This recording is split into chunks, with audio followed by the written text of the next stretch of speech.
திராவிடர் கழகம் இந்த மண்ணிலே தொடங்கி 100 ஆண்டு காலத்தை கடந்து நிற்கிறது. இந்த இயக்கத்தில் வரலாற்று சுவடுகள் நீங்க புரட்டி பாருங்க. பெரியார் பிறவாமல் இருந்திருந்தால், நண்பர்களே, பெரியார் யார்? பெரியார் என்ற தலைவர் எப்படிப்பட்டவர்? நான் சொல்லல, அமர்சிங் சொல்லல, பெரியாரே சொல்லுகிறார். நான் யார்? பெரியார் சொல்றார், நான் ஒரு பட்ட மரம். பெரியார் சொல்றேன்னா ஒரு பட்ட மரம். எமேல் யாரு வேணாலும் கல்லறியலாம், எனக்கு கவலை இல்லை. பட்ட மரத்து மேல கல்லறிந்து ஒண்ணு தாக்கத்தை உருவாக்க முடியாது. ஐயா சொல்ற எமேல கல்லறியலாம், எனக்கு கவலை இல்லை. நான் பல அடக்குமுறைகளை சந்தித்திருக்கிறேன். பார்ப்பனர்களின் ஒடுக்குமுறைக்கு ஆளாகி இருக்கிறேன். 7-8 முறை சிறை சென்று திரும்பி இருக்கிறேன். சிவில் கிரிமினல் சட்டத்தை பார்த்திருக்கிறேன். நான் செத்தா அழுவதற்கு ஒரு ஆளு கூட கிடையாது. சொல்ற தலைவர் யார் தெரியுமா? உலகத்தையே அறிவின் அடிப்படையில் இந்த மக்களை திரட்டுவதற்காக களம் கண்டு ஒப்பற்ற தலைவன் பெரியார் சொல்கிறார், நான் செத்தா அழுவதற்கு ஒரு ஆள் கிடையாது. என்னை காடு வா வா என்று அழைக்கிறது, என்னை வீடு போ போ என சொல்லுகிறது. பெரியார் சொல்லிட்டு அடுத்த வார்த்தை என்ன சொல்றார்? நான் நின்றால் நெடுஞ்சுவர், நான் சாய்ந்தால் குட்டிச்சுவர். நாளை கூட நான் சிறை செல்ல போகிறேன். சொன்ன தலைவன் யார் தெரியுமா? அந்நாடு காட்சி அல்ல. சொன்ன தலைவன் யார் தெரியுமா? ஏழை அல்ல. சொன்ன தலைவன் யார் தெரியுமா? பிச்சைக்காரன் அல்ல. சொன்ன தலைவன் யார் தெரியுமா? இந்த மக்களுக்கு மானத்தையும் அறிவையும் போதிப்பதற்கு மூத்திர பக்கெட்ட கையில சுமந்து கொண்டு வீதி வீதியாக தெருவாக மக்கள் மத்தியில் சூத்திரனாக பார்ப்பன பேசு பிள்ளையாக பார்ப்பன தேவடிய மக்களாக விட்டு விட்டு சாக மாட்டேன் என்று சொன்னாரே, அந்த தலைவன் சொல்லுகிறார், நண்பர்களே, நான் செத்த அழுவதற்கு ஆள் இல்லை. எப்பேற்பட்ட தலைவன் தெரியுமா? அந்த தலைவன் பெரியாரை பற்றி நண்பர்களே நாம் சொல்லுவதை விட ஒரு தலை சிறந்த கவிஞர், தமிழ்நாடு அரசினுடைய நீர்ப்பாசனத்துறையின் செயலாளராக இருந்தவர் வாசே குழந்தைசாமி. தமிழ்நாடு அரசினுடைய நீர்ப்பாசனத்துறை செயலாளர், நீர்ப்பாசனத்துறை செயலாளர். அவர் என்ன தெரியுமா சொல்றார்? பெரியார் யார்? வாசே குழந்தைசாமி சொல்லுகிறார், நீரெல்லாம் அவனின் வியர்வை, நிலமெல்லாம் அவன் நடந்த தாடை, ஊரெல்லாம் அவனின் மூச்சு காற்று, நம்முடைய உயர்வெல்லாம் அவன் போட்ட பிச்சை என மிக அழகாக குழந்தைசாமி சொன்னார். அந்த ஒரு தலைவன் இல்லைன்னா இந்த தமிழ்நாட்டிற்கு முகவரி உண்டா? வாய்ப்பு உண்டா?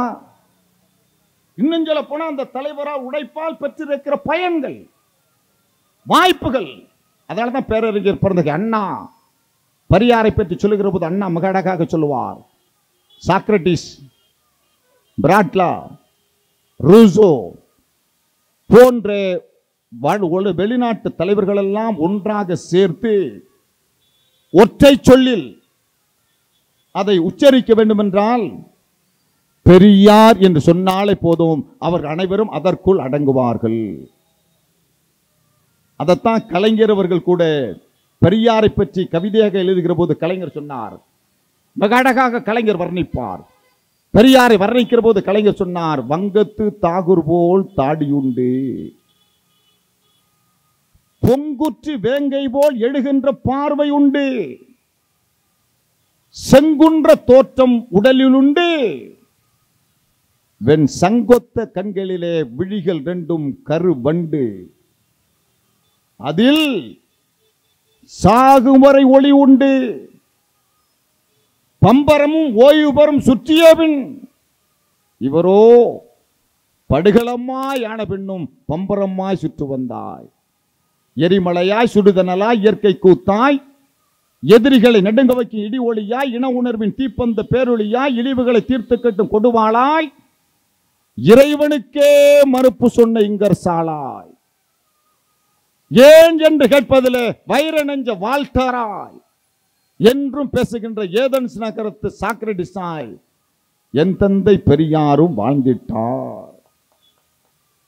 அப்பேற்பட்ட தலைவர் இந்த மண்ணை செப்பனிட்டார். பெரியார் உழைப்பால் தமிழ்நாடு பெற்றிருக்கிற இந்த மாநிலம், இந்த மக்கள் பெற்றிருக்கிற வளர்ச்சி நம்ம சவால் விடலாமே. தமிழ்நாடு பெற்றிருக்கிற வளர்ச்சியில் 100% குஜராத் பெற்றிருக்கிறதா, உத்தரப்பிரதேசம் பெற்றிருக்கிறதா, ராஜஸ்தான் பெற்றிருக்கிறதா, மத்திய பிரதேசம் பெற்றிருக்கிறதா, வட மாநிலம் பெற்றிருக்கிறதா? ஏன் பெறல? தமிழ்நாடு உள்ள வளர்ச்சிக்கு என்ன காரணம்? இந்த மண்ணை நண்பர்களே இரும்பு கோட்டையாக இருந்து பாதுகாத்த தலைவன் தந்தை பெரியார். அந்த பெரியார் உழைப்பால் தான் இன்னைக்கு நம்ம படிச்சிருக்கோம். இன்னைக்கு வீட்டில் 2 பிள்ளை இருந்த 2 பிள்ளையும் பட்டதாரி. ஒரு காலத்தில் படிக்க முடிஞ்சா? பெரியார் பிறவாமல் இருந்த என்ன இருந்திருக்கும்? நம்ம ஆளுங்க பெருமை பேசியிருப்பான். அது நம்ம தஞ்சாவூர்காரன் பேசுற பெருமை என்ன?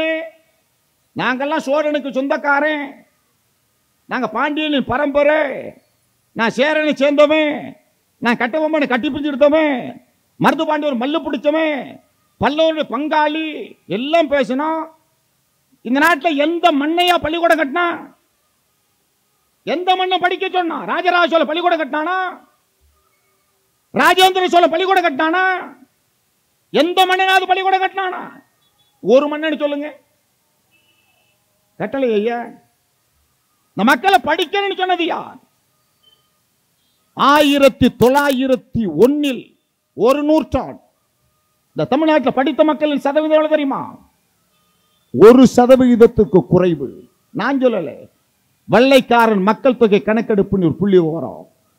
100க்கு ஒரு ஆள் கூட நம்ம தாத்தேன் பாட்டேன் முப்பாட்டேன் பூட்டேன் படிக்கலையே. நீ பேரை படிச்சிருக்கான், BA MA BS MS MPhil PhD doctor engineer IAS IPS IFS நம்ம பிள்ளைங்க படிச்சிருக்கான்னா யாராலே?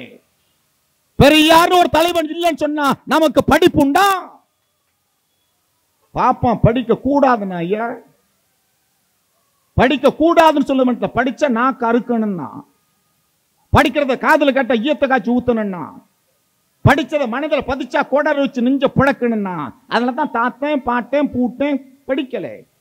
இன்னைக்கு நம்ம படிச்சிருக்கோம், உத்தியோகத்தில் வந்து உட்கார்ந்துருக்கோம். யாரால யோசிக்க வேண்டாமா? கவலைப்பட வேண்டாமா? ஆனா இன்னைக்கு பெரியாரை எந்த அளவுக்கெல்லாம் கொச்சைப்படுத்தலாம், இழிவுபடுத்தலாம், கேவலப்படுத்தலாம் நினைக்கிறார். எதை வச்சு? இங்க கூட அமர்சிங் சொன்னார் பாருங்க, பெரியாரால நாங்க படிச்சோம். அப்ப பல பேர் போராட்டு இருக்கான், பெரியாராலே படிச்சோம். பெரியாருக்கு முன்னாடி எங்க முன்னோர்கள் படிக்கலையா? அவ்வை படிக்கலையா? வள்ளுவம் படிக்கலையா? அவ்வை படிச்சான், வள்ளுவம் படிச்சான். அவ்வை வள்ளுவம் படிச்ச ஒப்பம் படிச்சானா? உன் பாட்டம் படிச்சானா? ஏன் ஒப்பம் படிக்கல? ஏன் பாட்டம் படிக்கல? இடையில் வந்த பார்ப்பன பண்பாட்டு படையெடுப்பு என்பது நம்மளை படிக்க விடாமல் தடுத்தது, படிக்க விடாமல் முடக்கியது. அதனாலதான் படிக்கல. வேலை கணக்கில் சொத்து இருந்துச்சு, மிட்டாமராசு ஜல்ஜல் வருவார், கையெழுத்து போட தெரியுமா? நீ பச்சாங்கில கையெழுத்து போற யாராலே? பெரியார் ஒரு தலைவன் இல்லைன்னா பச்சைங்களை நம்ம கையெழுத்து போட முடியுமா? கொஞ்சமாவது நன்றி வேண்டாமா? கவலை வேண்டாம். இப்ப பல பேர் சொல்றான் பெரியாரே தமிழ் இல்லைங்கிறான். இப்ப சில பேர் பொறுப்பாங்க பெரியாரே தமிழ் இல்லை. நான் சொல்ற பெரியாரே தமிழ இல்லைன்னா சொல்றவன் எவனும் தமிழ இல்லை. பெரியார் தமிழன்னு சொன்னான் பாரு, அவன் எவனும் தமிழன்னு கிடையாது. எப்படி கேட்கிறீங்களா? இப்ப 2 பேர் இங்க போராட்டு இருக்கா. இப்ப இந்த 2 பேர் நீங்க முதல்ல தெரிஞ்சுக்கணும் அவசியம். 2 பேர் யார் தெரியுமா? ஒருத்தர் இப்ப சமூக வலைதளங்களில் இந்த செய்தி வேகமா பரவுது, நீங்க பார்க்கலாம். ஒருத்தர் எப்படி சொல்றாங்கன்னா, பொய்ய பிரம்மாண்டமா சொல்ற ஒருத்தர், பொய்ய பிரம்மாண்டமா சொல்றவர், பிரம்மாண்டமா பொய்ய சொல்றவர் இப்ப 2 பேர் போட்டிருக்காங்க. பொய்ய பிரம்மாண்டமா சொல்றவர் யாருன்னா அவர் சீமா. பொய்ய பிரம்மாண்டமா சொல்லுவார். பிரம்மாண்டமா பொய்ய சொல்றது யாருன்னா மணியரசன்.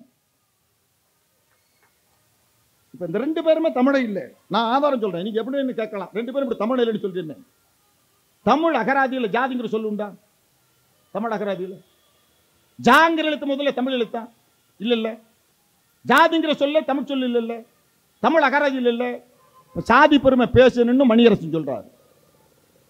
குலப்பெருமை பேசணும், சாதி பெருமை பேசணுங்கிறார். சாதி பெருமை பேசணும்னு மணியரசன் சொன்னா, சாதி பெருமை பேசணும்னு சீமான் சொன்னா, இவன் எப்படி தமிழனா இருக்க முடியும்? ஒண்ணு மணியரசன் பீகாரியா இருக்கணும், சீமா சிங்களவனா இருக்கணும். இவங்க தமிழனா இருக்க முடியாது. தமிழனா இருப்பதற்கு வாய்ப்பே இல்லை.